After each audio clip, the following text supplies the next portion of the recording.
Good morning, everyone, and welcome to CSIS. My name is Victor Cha. I'm the Senior Advisor and Korea Chair here at CSIS, and we want to thank you all for coming today for a very timely discussion about the importance of trilateral defense cooperation in the United States, Japan, and South Korea. Our speaker this morning is Randy Schriver. Randy, as many of you know, is the Assistant Secretary of Defense for Indo-Pacific Security Affairs. Prior to that, he previously served in various U.S. administrations as Deputy Assistant Secretary of State for East Asian and Pacific Affairs. And then prior to his civilian service, he was also an active duty naval intelligence officer, including a deployment in support of Operation Desert Storm and Operation Desert Shield. He's won numerous military and civilian awards. He's an old friend. And really, truly one of the best minds that we have today in Washington, D.C., indeed in the country, on Indo-Pacific affairs. So without further ado, let me introduce Assistant Secretary Schriver.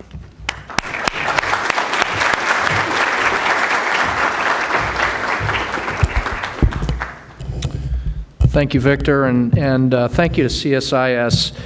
It's always good to return here and be here, but particularly when speaking of these subjects, because CSIS has done so much work and quality work on the alliance relationships with South Korea and Japan and the trilateral relationship as well. So thank you for hosting me and providing this venue and giving us the opportunity to have this discussion. So I think we're all aware this event takes place against a backdrop of some rising tension between Japan and South Korea. What I'd like to do today, though, is a few things. Talk about the progress that we have made in our trilateral security partnership, talk about the future possibilities and what we can accomplish if we're able to regain a spirit of trilateral cooperation. And then we also need to be frank about the downsides and the risks should tensions continue or even escalate. So I'll start by talking about the importance and the resilience of our bilateral alliances with Japan and South Korea, respectively. In our national defense strategy, we, of course, identify our network of allies and partners as a crucial and durable asymmetric advantage in our long-term competition with Russia and China. Our alliances really are unique, and they're more than force multipliers. They give us opportunities to train and improve our capabilities. They also give us opportunities to share burden alongside our partners and contribute to collective security. In this context, Japan and South Korea are two of our most important allies. You know, we say that Japan is the cornerstone of security in the Indo-Pacific, and our relationship with Korea is the linchpin. I'm sure we're guilty from time to time of using these as mantras and not reflecting on the meaning, but these are carefully chosen words, and they are meaningful, and they are, in fact, reflective of how we view these very important relationships. Since 1953, the Republic of Korea has gone from a net security recipient to a regional security provider. And as we look beyond Northeast Asia to challenges of the future, we expect South Korea to be a major source of stability. 28,500 U.S. military personnel and their families live and work in South Korea. Together with our Korean allies, we recently opened the U.S. Army Garrison Humphreys, now America's largest overseas military facility. The Defense Department has agreed with the Republic of Korea, our Republic of Korea allies, to accelerate the transition of wartime operational control to a Korean commander so that the ROK can lead its defense. But we continue to always go together, gapchi-gapchita, as we say. Turning to Japan, it's our largest overseas host of U.S. forces in the world. 55,000 U.S. service members and their families call it home. With enhanced interoperability and capabilities, we are reshaping U.S.-Japan alliance roles and missions, especially as Japan has evolved into a trusted partner and security partner for numerous countries in South and Southeast Asia.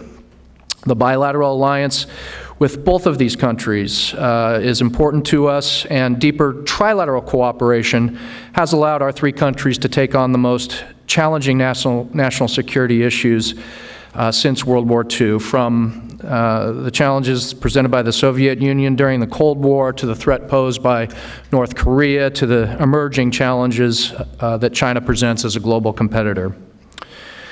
Now, to speak a bit about the ROK-Japan relationship, if you just looked at a map, you'd certainly understand the current security environment should make Japan and South Korea natural partners. They have shared values and are committed to a free and open order in the Indo-Pacific based on a rules-based international order. Both countries understand the long-term risks of a rising China and a China that is violating international norms on cyber, stealing intellectual property, aggressively and opaquely modernizing their military while trying to change the geopolitical status quo by coercive diplomacy. Both understand a resurgent Russia that has its sights on returning to the Far East and Pacific theaters. Both understand that the stability has enabled the region to thrive and achieve remarkable results, and both are concerned by the actions taken by authoritarian states, such as China and Russia, that undermine the rules-based order. These areas of common understanding have been evident in the trilateral defense engagements we've had recently. The 11th Defense Trilateral talks, which I had the opportunity to co-chair last May, and was joined by Deputy Director General Ishikawa and Deputy Minister Chung, being an example of that, and even at the ministerial level on the margins of the Shangri-La dialogue this year in late May, early June, former Acting Secretary Shanahan had trilateral meetings with Minister Iwaya and Minister Zhong in Singapore. These venues are examples of enhanced coordination among the U.S., the ROK, and Japan, and our defense professionals, and allowed us to talk about common challenges and threats in the region as well as our response. It is remarkable how quickly political disputes can push aside discussion of our cooperation and our future progress that our countries seek to accomplish. My colleague, Deputy Assistant Secretary Mark Napper, said recently, Korea and Japan each suffer consequences when their bilateral ties worsen, and each bears responsibility for improving them. Historical disputes, animosities, and political disagreements should be kept separate from shared vital military and security cooperation. We hope to see our security relationship insulated from political disputes and disagreement. The United States strongly believes the integrity of our mutual defense and security ties must persist despite frictions in other areas of the ROK-Japan relationship. The United States has expressed our strong concern and disappointment that the Moon administration has withheld its renewal of the General Security of Military Information Agreement with Japan, or GSOMIA. The United States has repeatedly made clear to the Moon administration that this decision would have a negative effect not only in the bilateral relationship with Japan, but on U.S. security interests and those of other friends and allies. We emphasize the only winners when Japan and Korea feud are our competitors. We only have to look at the recent joint patrol by Russian and Chinese aircraft as a direct challenge to our three countries in an attempt to take advantage of the current frictions in relations. Seoul's decision reflects their frustration with efforts to resolve their trade and economic disputes with Japan, but we are concerned it may reflect serious misapprehension on the part of the Moon administration regarding the serious security challenges we face in Northeast Asia. So it is critical now more than ever to ensure that there are strong and close relations between and among our three countries. In the face of shared challenges posed by the DPRK, China, and Russia, we cannot overstate this point. There's simply too much at stake. We have endured similar challenges before, and yet have always been able to move forward towards our common goals and to meet the shared regional and global challenges. This time is no different. To that end, we seek to promote a forward-looking ROK-Japan relationship and will continue to pursue bilateral and trilateral security cooperation where possible with Japan and the Republic of Korea. So what are we doing? I want to focus on a few things that we are doing shoulder to shoulder with our partners, including in trilateral work. I was recently able to accompany our new Secretary Esper on his first overseas trip as Secretary of Defense. We visited both the Republic of Korea and Japan, as well as Mongolia, Australia, and New Zealand. His predecessor, incidentally, Secretary Mattis, also made his first overseas trip as Secretary to the Indo-Pacific. This is truly our priority theater, and it's reflected in actions on the part of our senior leadership. Secretary Esper is committed to ensuring the United States, with its allies and partners, are prepared to safeguard the rules and norms that we all enjoy in the Indo-Pacific region. The Secretary is especially aware of the important roles Korea and Japan play in maintaining regional stability, which is why he chose to visit both Seoul and Tokyo on his first trip. The United States, South Korea, and Japan are committed to the final, fully verified denuclearization of the Korean Peninsula, as agreed to by Chairman Kim in Singapore. Together, we offer North Korea a brighter path and a bright economic future for his country and his people should he make that decision to implement his previous commitments. Japan hosts the Enforcement Coordination Cell, a command center of 8 countries, which includes the Republic of Korea, Japan, France, and our so-called Five Eyes partners, who are all committed to enforcing UN Security Council resolutions that prohibit North Korea's ability to unlawfully export coal and import refined petroleum in the maritime domain. This instrumental effort, which we call Partnerships with Purpose, is a daily reminder that international community takes its obligations seriously and that sanctions will continue until North Korea comes into compliance with its international obligations and the agreement made at Singapore with President Trump. All parties want a stable and permanent peace on the Korean Peninsula, and we are committed to getting there. It is critical that this cooperation continue between Japan and South Korea. We demonstrate our commitment through a series of transparent bilateral training events designed for common defense, and in addition, we conduct trilateral security training with Japan and South Korea. We've recently held trilateral chiefs of defense meetings, or tri-chod as we call it, as well as trilateral conversations on a broad range of intelligence matters. The most recent tri-chod meeting occurred in October of 2018. Furthermore, our trilateral relationship is looking beyond challenges in Northeast Asia. The trilateral defense relationship is well positioned to deepen cooperation on global security issues if there's a willingness by all parties to continue to do so. For instance, Japan and South Korea are both active participants in the Proliferation Security Initiative.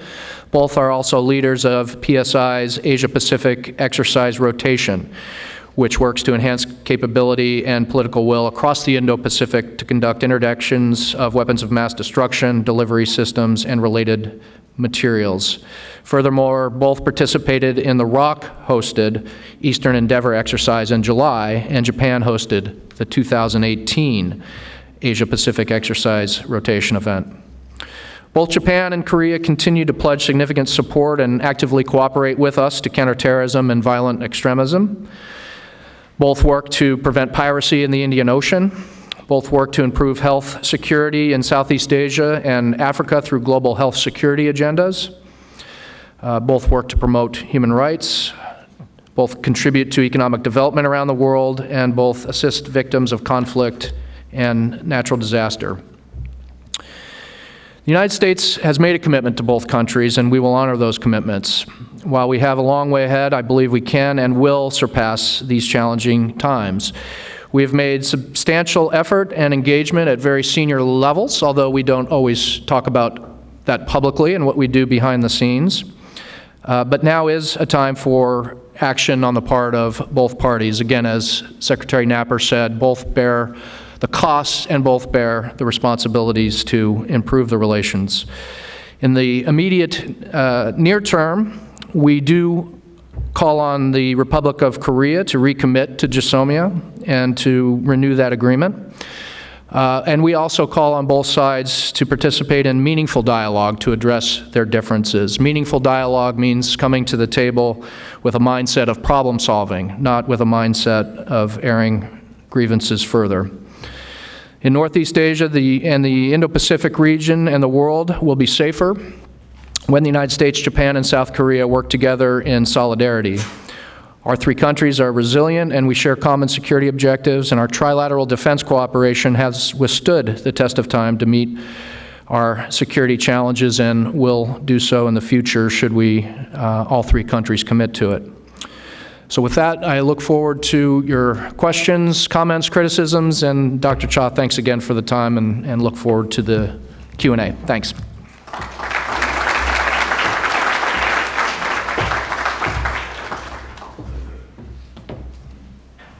Great. Well, Susan, can you hear me? Thanks so much, Randy, for those great comments. As you can imagine, there's been a lot of talk in Washington about what's happened over the past week or so. I thought what we'd do is I'd ask you just a couple of questions, and then we'll open it up to the audience for some broader discussion. The first thing I wanted to ask you is that you, in your remarks, you repeated what the State Department has also said, which is this phrase of strong concern and disappointment at the decision to terminate GSOMIA. To the extent that you can say, to what extent was the U.S. government consulted on this? Did you know about it? Was it a surprise? Just curious. Well, it was certainly a point of discussion, including during Secretary Esper's visit to Seoul and Tokyo, as I mentioned. I would say those discussions would constitute consultation, but in terms of the actual decision to not renew, we were not forewarned. Mm-hmm. And so that decision itself, I don't believe we had forewarning of. I see. Okay. And then I think maybe for the benefit of the audience and everybody who's watching at home, GSOMIA, we know of it as sort of this information sharing, intelligence sharing agreement, but perhaps you could sort of enlighten us on exactly, technically what is considered to be so useful or valued about that agreement for the United States. Like if North Korea does something, what is it that GSOMIA enables the United States to do that it would not be able to do without GSOMIA? Well, I would say that it's helpful to the United States, valuable to the United States, but primarily it's helpful to Japan and Korea themselves. GSOMIA is an agreement through which they can share information directly, the sensitive intelligence information, and do so in a timely way, as fast as technology can move information. And so in the complex security environment we're in, oftentimes time is of the essence. And so when you're looking at potential missile launches or you're looking at other activity, you don't want a cumbersome, unwieldy process of information sharing, which is what we had before with us in the middle, passing information back and forth between the two parties, but not between one another.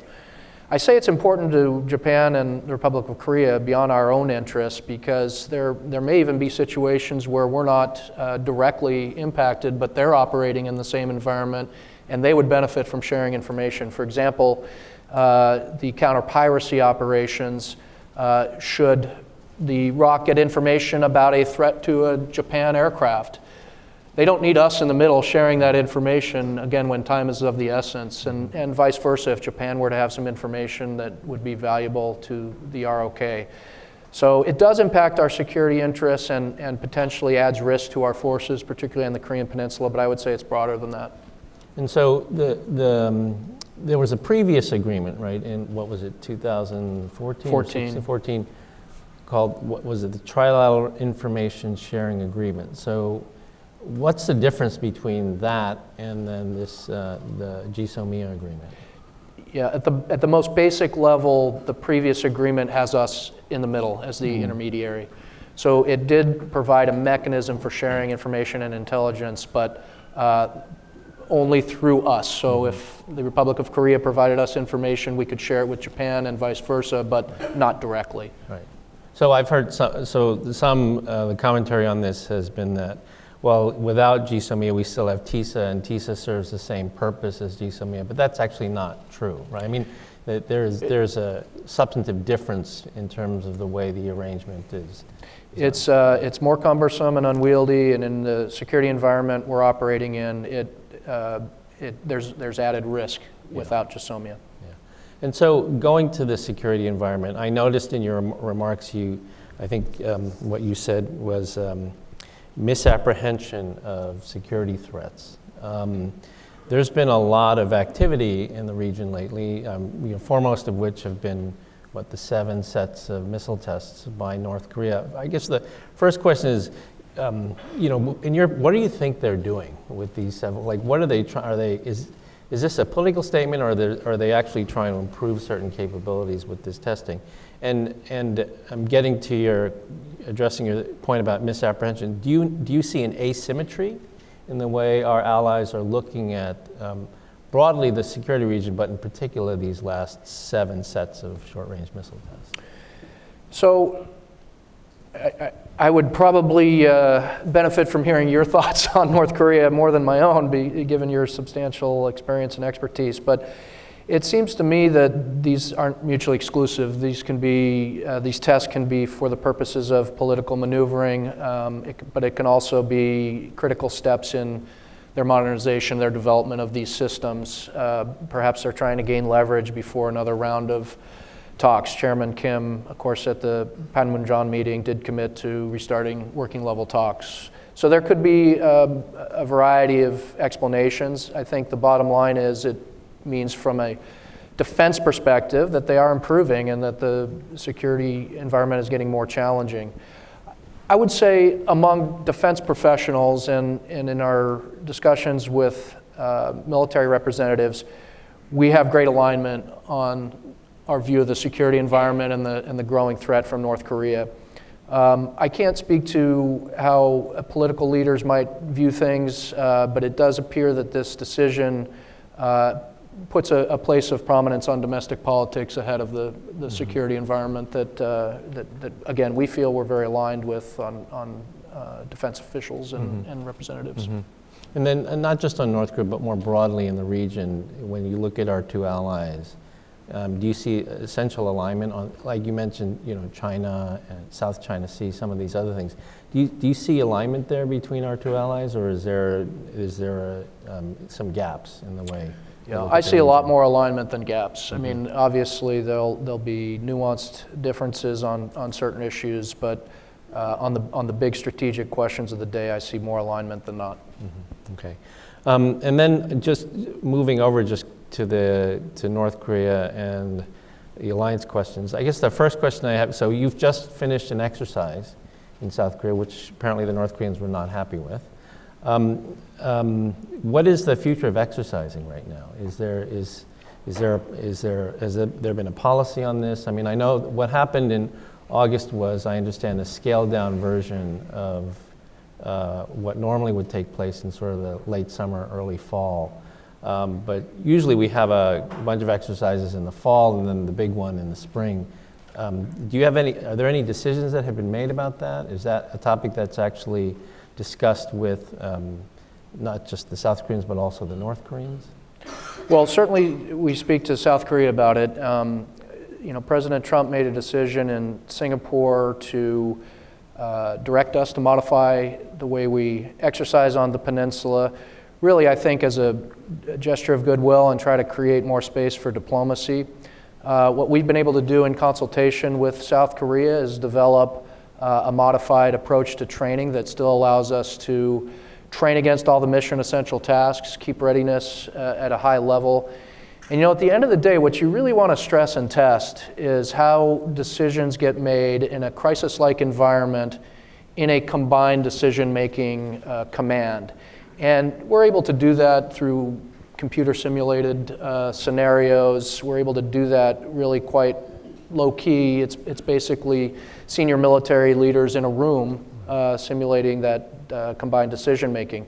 So we feel confident that we're at a place where we can maintain readiness and again, train on all the mission-essential tasks while giving the diplomat space should the talks resume and should North Korea come to the table with a real sense of purpose that they want to reach their commitment of denuclearization.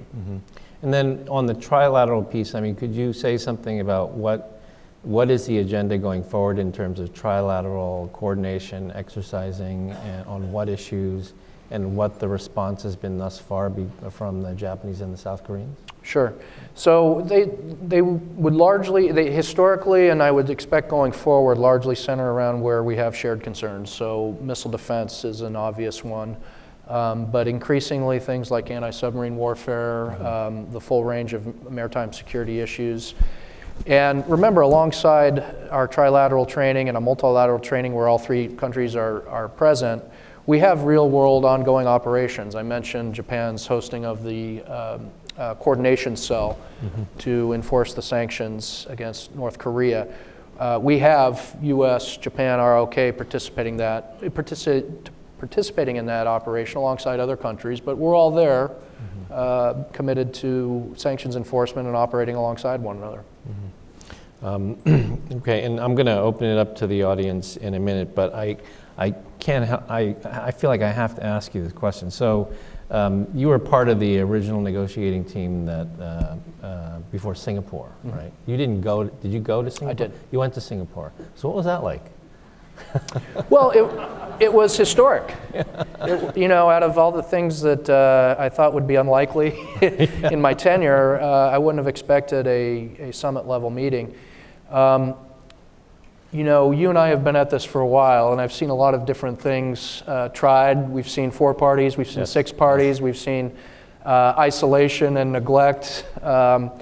So I think, given the decision-making process as we understand it in North Korea, it was certainly worth the attempt to engage at the leader level and see if that's productive. The first time ever, we've got Chairman Kim in a written joint statement saying he's committed to these things.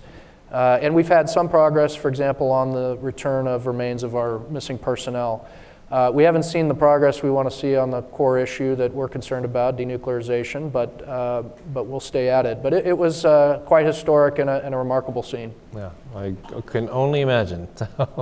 Okay, so we will now open it up to the audience. I ask that you wait for the microphone from our teams to get to you, that you state your name and your affiliation, and that and I implore you to ask a question. We don't need short speeches this morning, okay? Because we already had a short speech. So we'll go here to Dimitri. Yes. Yeah, the mics are coming to you. Okay. Thank you. Morning, Dimitri, Financial Times. Randy, you didn't mention the move by Japan to remove South Korea from its whitelist. How important was that? How concerned were you about that? Do you think there was a national security justification? And just a side question, is there any work being done on the remains in North Korea at the moment, or has that been halted for the time being? So there are a lot of things we could talk about. I stayed solidly in our lane. The Defense Department were mostly concerned about how defense relations can be impacted, but certainly what's been done on each side on the export control issue has contributed to the rise in tensions. I was saying earlier, the first rule of holes is when you're in one, stop digging. We need each side to stop doing things that contribute to more tension and start to develop the mindset of how are we going to be problem solvers, how are we going to get out of this fix. So the economic decisions certainly contribute to the rising tensions, but what we're concerned about at the Department of Defense is that this has now bled over into security issues, which is of great concern. On the remains, we have remained in communication with North Korea. It's our belief that they hold more remains that they could return at any time, make a unilateral return, as they did with the 55 box sets last summer. And by the way, we're continuing to make progress with identifying our service members from those box sets. We just recently made another announcement. So we think there are remains that they could return at any moment, and we're open to receiving them. What we really want to do, though, is resume joint recovery operations, which have been suspended for quite some time. We've made a proposal to North Korea on doing just that, given the weather and where we need to do those operations. Probably the earliest we could start would now be next spring. But they have a proposal from us, and given the commitment that was made in Singapore, we would hope that they would receive that favorably and begin the joint recovery operations. And can you say if that, so this is ancient history, but in 2007, I actually brought back a set of remains with Bill Richardson, the first ones in quite some time, and it's very clear to me that the North Koreans and the KPA want to continue this operation. One of the, maybe this is getting too much in the weeds for all of you, but one of the issues has always been in terms of the joint recovery operations, whether they determine where the excavations can take place or whether we can ask. And so I'm curious, is your proposal, and maybe you're not allowed, if you can't speak about it, just say so. Is your proposal, does that have to do with areas that we would like to go or areas that they have already sort of set aside and say, these are the areas that we're going to work on? It's even more basic than that. It's trying to seek agreement to resume those operations, which would entail a discussion between our two sides as to where we would. Okay. We're certainly prepared to identify the priority areas that we'd like to search. This works in a variety of ways depending on the country in which we're operating. I would say probably arguably our best partner in this has been Vietnam. Right. And we get tremendous access there, and we assist in recovery of their remains when we find them.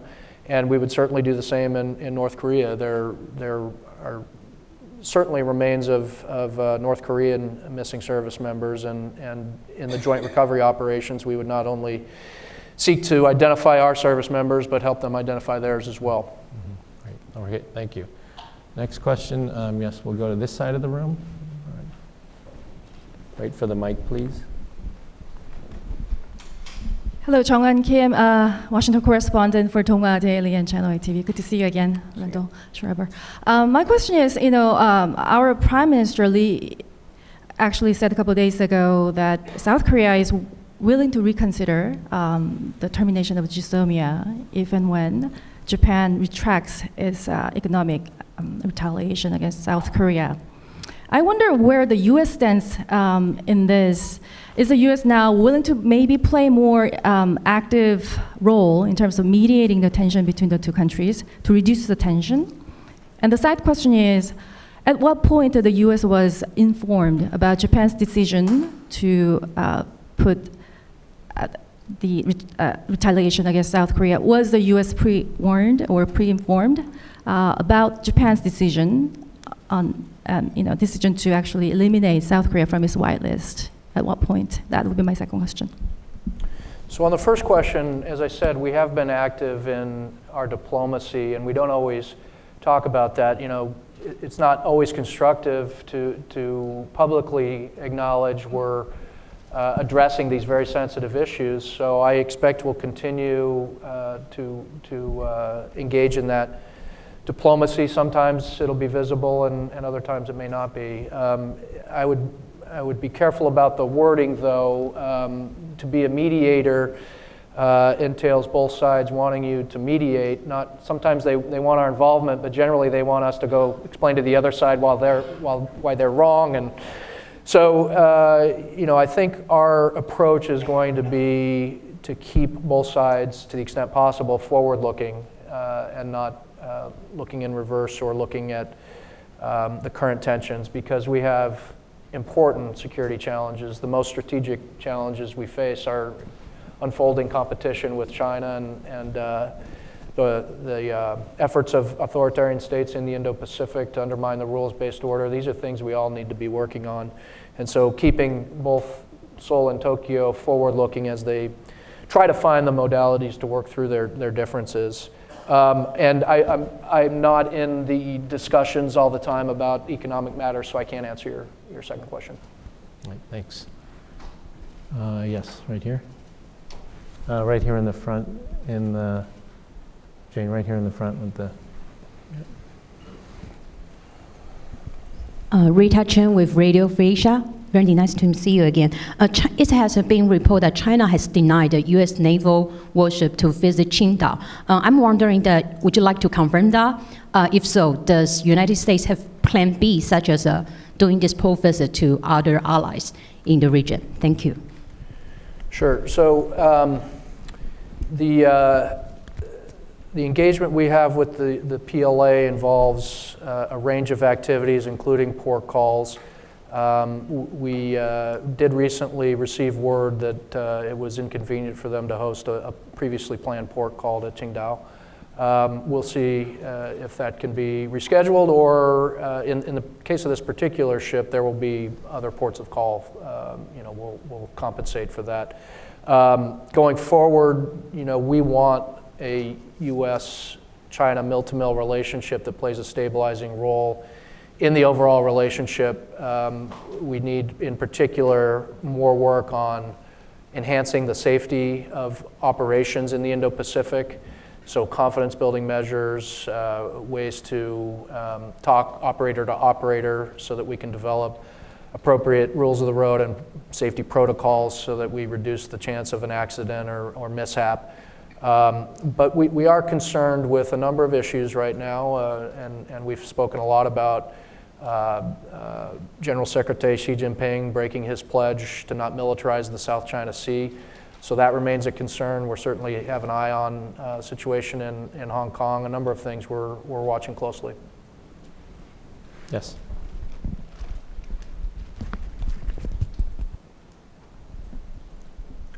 Michael Gordon, Wall Street Journal. I'd like to follow up on a previous question about the U.S. role going forward. Given the stakes, the increased risk to U.S. personnel, you've made it clear, and the administration has said it doesn't want to play a mediating role, but might the administration, do you plan to send a senior level official, a cabinet level official to Japan and South Korea to try to persuade the Moon administration to reverse its decision? Is there something more you plan to do other than call on the two sides to patch things up? Yeah.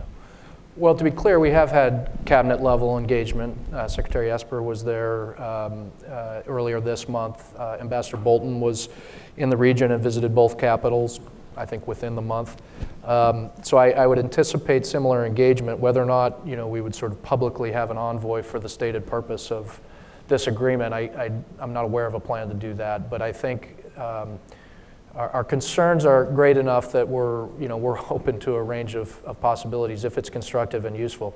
Again, to be constructive, the mindset has to be right on both sides, Seoul and Tokyo, and for them to genuinely want us in that role rather than siding with one or the other. So this is a work in progress, but I think we're open to possibilities if, in fact, they could potentially help improve the situation. Can I so let me just press a little bit. So Randy, so based on your comments today, your written remarks and then your responses, it's pretty clear that the U.S. government position is call on South Korea to renew or return to GMIA. Is that fair characterization? Yes. Yeah. And then, but then on the white list, is there a stated U.S. policy on the white list? And I know that's not in your lane, so you may not be able to comment on that. But have you heard of any stated policy by the U.S. on the white list aspect of it? Yeah, I mean, look, these are sovereign decisions that both countries are taking, and in every case, we can't second guess, the merits of the case. But it certainly appears that these are politically motivated, and we're in a spiral of tit-for-tat kinds of moves. I think the position on the white list would be to have the two sides sit down for meaningful dialogue and come to some agreement on that. I mean, I think our preference would be that they, in fact, do remove one another and return to a more normal trading relationship. But there are technical details associated with those lists, and that has to be worked out across the table. Mm-hmm. Okay, great, fair enough. Yes, right here in the front. Yeah. Hi, I'm In-sun Kang with Chosun Korean newspaper. If GMIA is terminated from November 22nd, and then what kind of additional risks do you expect to see politically and militarily? I'll focus on the military risks. Again, if after 22 November the agreement is terminated, it means that the ability to share information and intelligence among the three parties becomes more cumbersome and unwieldy. And in the security environment we're operating in, that adds risk and is suboptimal. I could get into specific scenarios and possible operations where that could come into effect, but I'd rather leave it at a general level and say, when you're looking at challenges ranging from ballistic missiles to cyber, space, all these things, we're much better off when we're removing obstacles and facilitating exchange of information, not making it more difficult.